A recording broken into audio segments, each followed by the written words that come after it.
9002. Smoke detectors that use a measurement of light transmissibility in the air are called A. Thermocouple devices, B. Photoelectrical devices, C. Ultraviolet optical devices.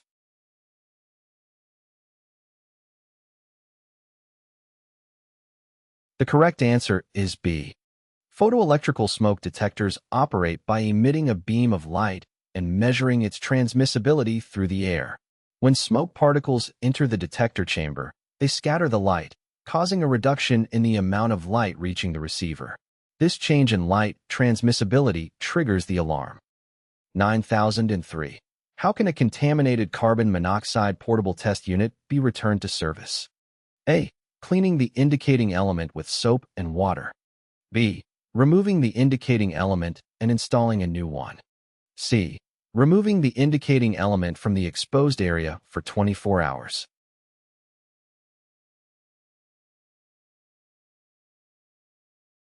The correct answer is B. If a carbon monoxide portable test unit becomes contaminated, the indicating element should be replaced with a new one. This ensures accurate and reliable readings of carbon monoxide levels. 9004. Which fire detection system measures temperature rise compared to a reference temperature? A. Fenwal continuous loop. B. Lindbergh continuous element. C. Thermocouple.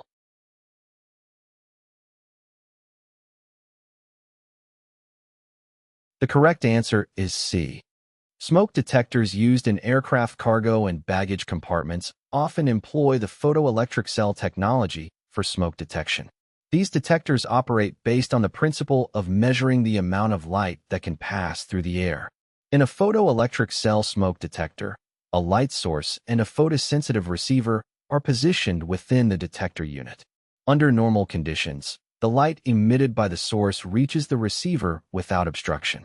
However, when smoke particles are present in the protected area, they scatter and absorb the light, reducing the amount of light that reaches the receiver. The decrease in light intensity triggers the smoke detection system to alert the flight crew of the presence of smoke in the compartment. This can be done through audible alarms, visual indicators, or both, depending on the specific aircraft system. The warning allows the crew to take appropriate actions, such as investigating the source of smoke, activating fire suppression systems if necessary, and initiating emergency procedures to ensure the safety of the aircraft and its occupants. Photoelectric cell smoke detectors are particularly effective in detecting smoldering fires, which tend to produce larger smoke particles. Their ability to sense the decrease in light transmission caused by smoke particles enables them to provide an early warning, helping to mitigate potential fire hazards and facilitate timely response in critical situations. 9005.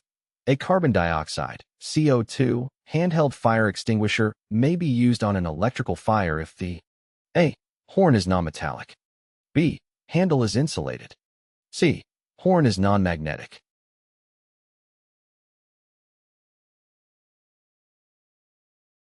The correct answer is A.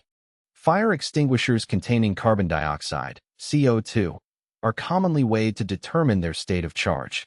CO2 extinguishers rely on the weight of the carbon dioxide gas stored inside for their effectiveness.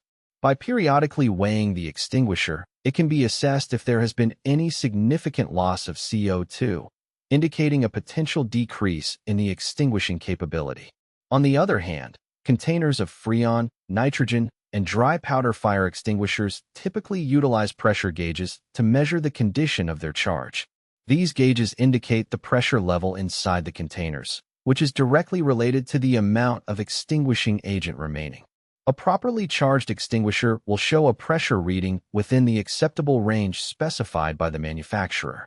If the pressure drops below the recommended level, it suggests a depletion of the extinguishing agent, and the extinguisher may need to be recharged or replaced.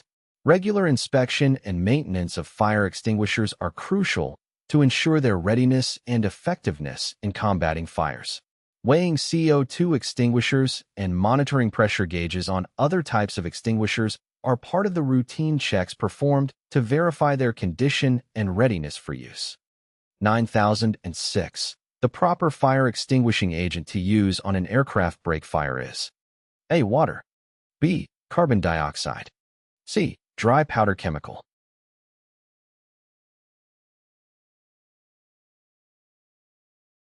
The correct answer is C. Brake fires involve flammable materials, such as hydraulic fluid or grease, and can be difficult to extinguish. Dry powder chemical fire extinguishers are effective for suppressing Class B fires, which involve flammable liquids and gases. They are designed to smother the fire and prevent the reignition of flammable materials. Water and carbon dioxide are not suitable for extinguishing brake fires due to their limited effectiveness on flammable liquid fires.